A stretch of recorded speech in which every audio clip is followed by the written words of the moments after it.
Colours کیا تھا وہ سکندر اعظم جو مقدونیہ سے نکلا. آج ہم نے سکندر اعظم سے بات آگے لے کر جانی ہے, حالیہ تاریخ پر آنا ہے. وہ سکندر اعظم جو مقدونیہ سے نکلا تھا, صرف ایک بادشاہ تھا, چند ہی برسوں میں دنیا کی سب سے بڑی سلطنت کا حکمران بن چکا تھا. عمر 32 سال تھی. اس نے پہلے یونان کو متحد کیا, پھر بات آگے بڑھائی, پھر ایشیا کی عظیم طاقت فارس کی سلطنت کو شکست دی, پھر بات آگے بڑھائی, پھر اس کی افواج اناطولیا, پھر بات آگے بڑھائی شام, پھر بات آگے بڑھی مصر, پھر بات آگے بڑھی عراق, پھر بات آگے بڑھی ایران, یہاں تک کہ بات وسطی ایشیا تک آ گئی. پھر اس نے ہندو کش کے پہاڑ عبور کیے ایک شخص نے, پھر بر صغیر کی طرف بڑھا, یہاں تک کہ دریائے جہلم کے کنارے اس کی مشہور جنگ راجہ پورس سے ہوئی. پورس کے ہاتھی ثابت ہوئے. سکندر کی فتوحات کا سلسلہ یہاں بھی رکا نہیں تھا, لیکن جب سکندر کی فوج دریائے بیاس تک پہنچی تو ایک کام ہوا.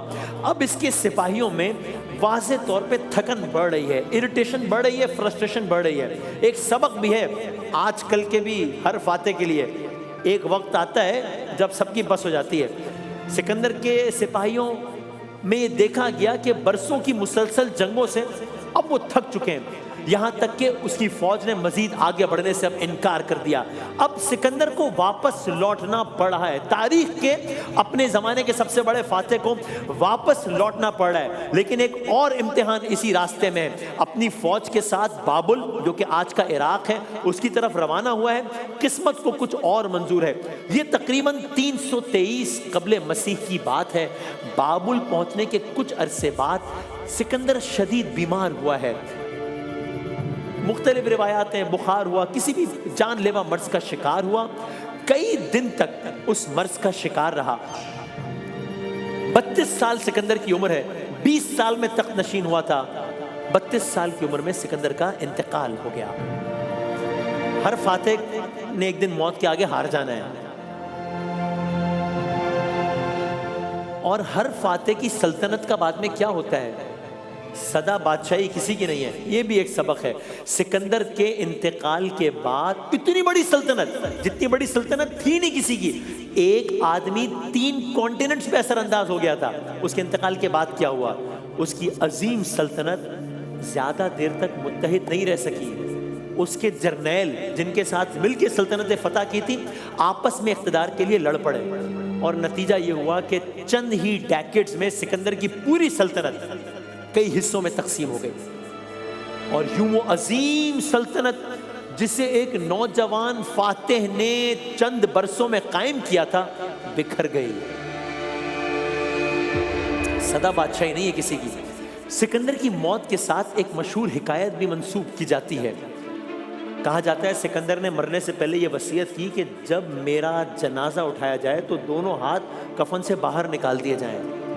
وجہ تاکہ دنیا دیکھ لے جس سکندر نے 32 سال کی عمر میں آدھی دنیا فتح کی تھی وہ بھی دنیا سے خالی ہاتھ ہی گیا واپس. یہ موور ہے. اس کو بھی 4 لوگ کاندھے پر لے کر جائیں گے تو زیر زمین جائے گا.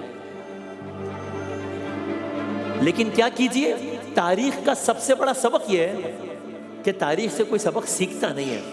میں فاسٹ فارورڈ کر کے آج کی دنیا پر آ جاتے ہیں. اب سکندر کے زمانے کی بہت بات ہو گئی. منظرنامہ بدلتے ہیں, آتے ہیں حالیہ تاریخ پر. آج کی جنگ کی تباہی کے منظر یہ ہوتے ہیں. سکندر کے زمانے کی جنگ کا منظر کچھ اور ہوتا تھا, آج کی جنگ کی تباہیاں یہ منظر پیش کرتی ہے. ابھی جب میں آپ سے بات کر رہا ہوں تب بھی دنیا ایک جنگ کے ماحول میں ہے. تو آئیے ہم آپ کو حالیہ تاریخ میں لے کر آتے ہیں. دوسری جنگ عظیم کی ہم نے تفصیل سے بات کی تھی. پہلا ایٹم بم پڑا, دوسرا ایٹم بم پڑا. دوسری جنگ عظیم شروع کن اقدامات سے ہوئی, ہٹلر کی بات کی. دوسری جنگ عظیم ختم ہوئی 1945 میں, یونائٹڈ نیشنز بنا. اب ہوا کیا, جب دوسری جنگ عظیم ختم ہوئی ہے تو 2 بڑے فاتح سامنے آئے. 2, United States, Soviet union. Very interestingly دونوں نے مل کر نازی جرمنی کو تو شکست دے دی تھی, لیکن جنگ ختم ہوتے ہی ان کے اپنے درمیان نظریاتی اختلاف شروع ہو گیا. امریکہ چاہتا تھا سرمایہ دارانہ نظام ہو, امریکہ چاہتا تھا جمہوری نظام ہو. انورٹڈ کاماز میں کہہ رہا ہوں, میں جمہوریت کا حامی تھا وہ. سوویت یونین کمیونزم کا علم بردار تھا. دونوں چاہتے تھے دنیا ان کے نظام کو اپنائے. یہ سوچ آپ آج بھی دیکھ رہے ہیں نا کہ ایک آدمی کو لگتا ہے کہ یہ نظام صحیح ہے, پھر وہ کہتا ہے نہیں پوری دنیا میں یہی نظام ہونا چاہیے. उस वक्त भी यही था। ये सोच आप देख रहे हैं ना, एक आदमी 7 समंदर पार बैठा है, वो कहता है कि नहीं मुझे लगता है फलस्तीन में इसको हुक्मरान नहीं होना चाहिए, इसको होना चाहिए।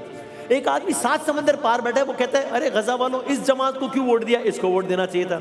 एक आदमी 7 समंदर पार बैठा है, वो कहता है नहीं नहीं नहीं ईरान के लोगों निकलो ना, इसको घर भेजो, इसको ले आओ। एक आदमी दूर बैठा है, वो कहता है नहीं नहीं ये वेनेजुएला का सदर इसको नहीं होना चाहिए, इसको होना चाहिए। आज भी ये सोच है ना, उस जमाने में भी यही मुकाबला चल रहा था। एक ताकत को लगता है कम्युनिज्म सही निज़ाम है, वो चाहती है पूरी दुनिया में वही निज़ाम हो, क्योंकि मुझे लगता है कि वो ठीक निज़ाम है ना।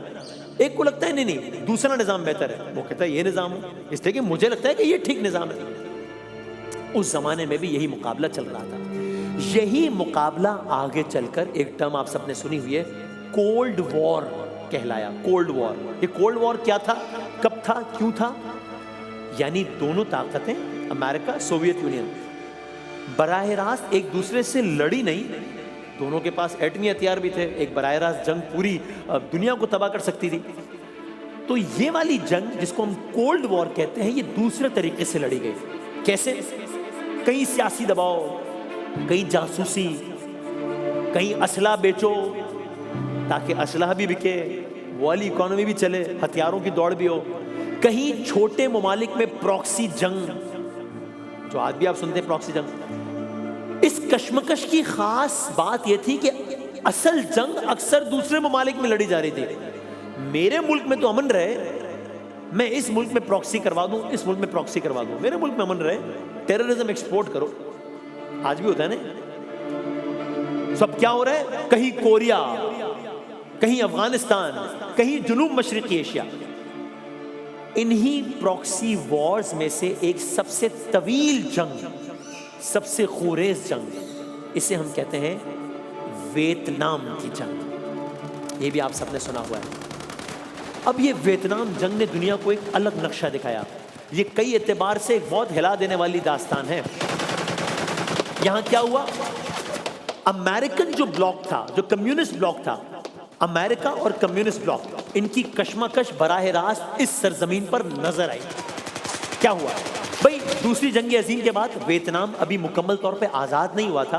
कई डेकेड्स तक फ्रांस की नौ आबादी रहा था, लेकिन आज़ादी एक मजबूत तहरीक बन चुकी थी। 1954 में फ्रांस को शिकस्त हुई और उसको वियतनाम छोड़ना पड़ा। अब क्या हुआ, एक आरजी समझौते के तहत वियतनाम नामी इस मुल्क को 2 हिस्सों में तकसीम किया गया। शुमाली वियतनाम, वहां पे कम्युनिस्ट हुकूमत थी। जुनूबी वियतनाम, यहाँ पर कम्युनिस्ट हुकूमत नहीं थी, यहाँ अमेरिका की हिमायत याफ्ता हुकूमत थी। American government, American supported government, Soviet supported government. मंसूबा यह था कि चंद साल बाद पूरे मुल्क में इलेक्शंस होंगे और वियतनाम दोबारा मुत्तहिद हो जाएगा, मगर ये हो ना सका। शुमाली वियतनाम का मकसद था कि पूरे मुल्क को एक कम्युनिस्ट रियासत के तौर पर मुत्तहिद करना। अमेरिका को खौफ था कि ऐसा हो गया तो फिर पूरा जुनूब मशरिकी एशिया में कम्युनिज्म फैल जाएगा, वो नहीं फैलना चाहिए क्योंकि मुझे पसंद नहीं है। इस खौफ और कशमकश ने हालात को आहिस्ता आहिस्ता जंग की तरफ धकेल दिया। शुमाली वियतनाम और जनूबी हिस्से में मौजूद कम्युनिस्ट, शुमाली जो वियतनाम था वो जनूबी हिस्से में मौजूद कम्युनिस्ट बागियों की मदद करने लगा। अमेरिका ने वहां से मदद की, जनूबी वियतनाम की हुकूमत को बचाने के लिए फौजियों की मदद बढ़ा दी। इन शॉर्ट, एक बज़ाहिर जो मकामी तनाज़ा था वो आहिस्ता आहिस्ता इंटरनेशनल फोर्सेस की लड़ाई में बदल गया।